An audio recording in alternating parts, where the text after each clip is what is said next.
This is the thing that crawls out when the lights flicker.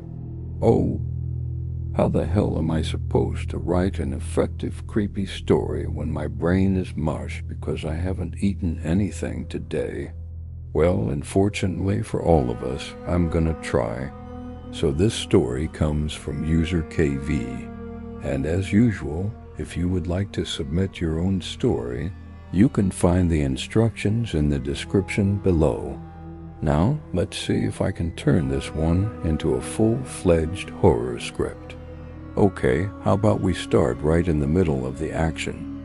Okay, I never believed in ghosts. Not really. But the night the lights began to flicker, I learned that some things don't need your belief to be real. I was home alone. My roommate was out of town and the building was unusually quiet, too quiet. Even the neighbors who normally argued past midnight seemed to be gone. The first flicker came when I was walking from the kitchen to my bedroom. The hallway lights dimmed for a split second, and I saw it. A shadow. No, not quite a shadow. A shape, low to the ground, crawling fast toward me. But when the light steadied, it was gone. I told myself it was a trick of the eyes. A shadow cast by something outside. But my windows were closed, blinds drawn, and the hum of the light didn't stop. Something about the silence pressed against me. My chest felt heavy. I love it when a story starts in media res like this. This opening scene does a fantastic job of establishing mood, atmosphere, and intrigue. We're thrown right into the narrative and immediately introduced to our protagonist, and the central mystery of the flickering lights and the strange thing that appears during those flickers.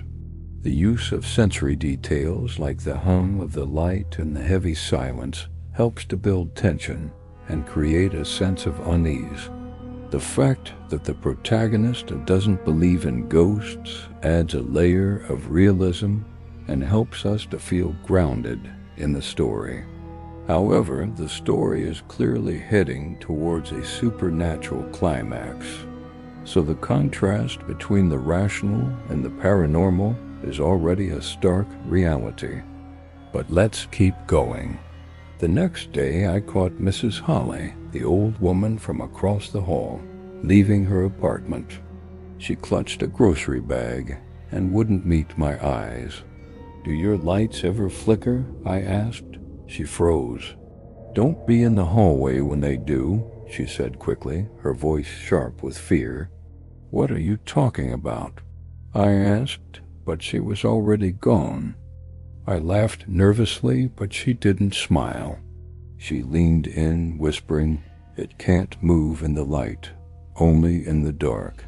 But the flicker, that's when it slips through." "What is it?" I asked.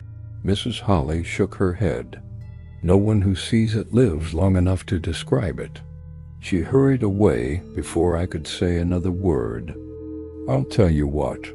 While this scene is short, it's highly effective. Dialogue drives the plot forward and advances the conflict.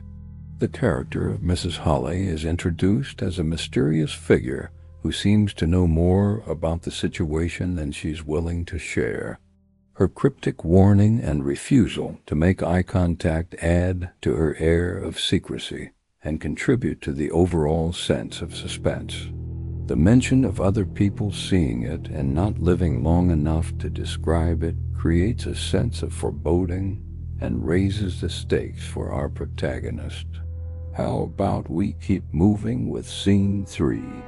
That night, the hum was louder. My apartment felt colder. I kept every light on, every lamp, even the TV for extra glow. Still, the hallway light flickered. This time I didn't run, I froze in place. And in the half-second of darkness, I saw it again. A thing with 2 long limbs, its skin pale and stretched thin, like wet paper. Its face, I couldn't see its face. It moved in short, jagged bursts, like it was skipping frames in a broken video. When the light came back, it was gone, but my breathing was too loud in the silence. I went to bed with the lights still on. And there's more to come after this short message from this episode's sponsor. Hey, I've mentioned this before, but I think it bears repeating. Our mental health impacts all aspects of our lives, but taking care of it isn't always easy.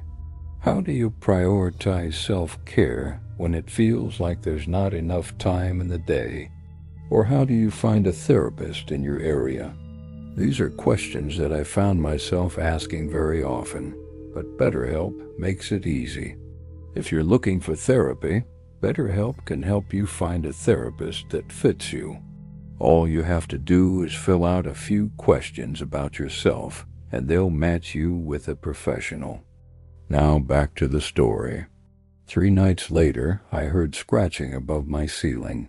My building was old, so I assumed rats.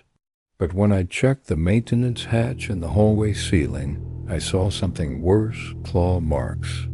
Deep, ragged gouges in the wood, too large for any rat, and the hum was louder than ever. I backed away and locked my door. I stayed in my room, phone in hand, waiting for morning. But around 2 a.m. apartment, the lights in my apartment began to dim slowly, then brighten again. Not a normal flicker. This was deliberate. I don't remember falling asleep, but I woke to the sound of my bedroom lamp buzzing. It dimmed once. I saw a figure at the far corner of the room. It dimmed again. It was closer, crouched low, its head tilted unnaturally. The 3rd flicker, and it was beside my bed. Its face was wrong. No eyes, just hollow sockets. Its mouth stretched too far, splitting its cheeks into ragged tears. And it whispered, in a voice that sounded like my own, "Turn them off." I lunged for the lamp cord and yanked it from the wall.